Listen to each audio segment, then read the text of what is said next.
ஹரே ராமா ஹரே கிருஷ்ணா.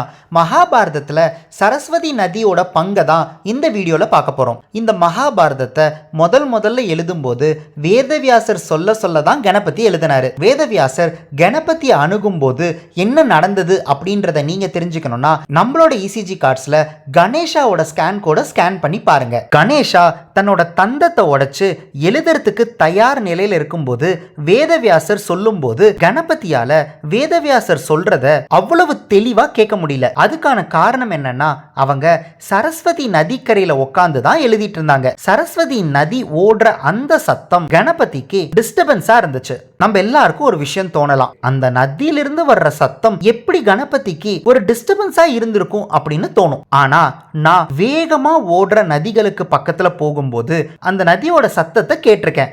உண்மையிலேயே நதியோட சத்தத்தை கேட்கும்போது பக்கத்துல இருக்கிறவங்க பேசினா கூட கம்மியா தான் கேட்கும். உடனே கணபதி சரஸ்வதியை கூப்பிட்டு, நாங்க இங்க மகாபாரதம் எழுத போறோம், வேதவியாசர் சொல்ல நான் எழுத போறேன், இந்த சத்தம் எங்களுக்கு ரொம்ப டிஸ்டர்பன்ஸா இருக்கு, அதனால சரஸ்வதி நதியை பூமிக்கு அடியில போக சொல்லி கேட்கிறாரு. அப்போ சரஸ்வதி கணபதி கிட்ட, இது நியாயமா கணேஷா? இந்த உலகத்துல எத்தனையோ இடம் இருக்கும்போது என்னோட நதிக்கரையில வந்து உக்காந்துட்டு இங்கதான் எழுதுவேன் அப்படின்னு சொல்லிட்டு நான் பாட்டுக்கு ஒரு நதியா ஓடிக்கிட்டு இருந்தேன், என்ன பூமிக்குள்ள போக சொல்லி சொல்றீங்களே, இது நியாயமா அப்படின்னு கேட்கறாங்க. அதுக்கு கணபதி என்ன சொல்றாருன்னா, நாங்க மகாபாரதத்தை எழுத போறோம், நாங்க எழுத போற மகாபாரதம் பூலோகத்துக்கு ஒரு கல்வியா இருக்க போகுது, கல்வி சம்பந்தமா நாங்க ஒன்னு எழுதும் போது உங்களோட நதிக்கரையில எழுதுறது தானே நியாயமா இருக்கும் அப்படின்னு சொல்றாரு. சரஸ்வதி நதி ரொம்பவே சந்தோஷப்பட்டு, இப்ப எனக்கு புரியுது, இங்கேயே நீங்க உட்கார்ந்து எழுதுங்க, நான் பூமி கடியில போய்க்கிறேன் அப்படின்னு சொல்றாங்க.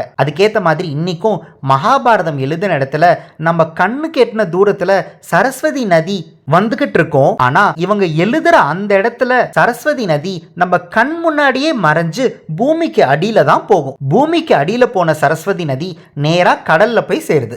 இன்னும் நீங்க சரஸ்வதி நதியை பத்தி நிறைய தெரிஞ்சுக்கணும் அப்படின்னா இந்த வீடியோ டிஸ்கிரிப்ஷன்ல இருக்கிற லிங்கை பார்க்க மறந்துடாதீங்க. வேதவியாசரும் விநாயகரும் சேர்ந்து மகாபாரதம் எழுதுறதுக்கு உறுதுணையா இருந்த சரஸ்வதிக்கு நம்மளோட இசிஜி கார்ட்ஸ்ல பாசிட்டிவ் சிம்பிள். ஹரே ராமா ஹரே கிருஷ்ணா.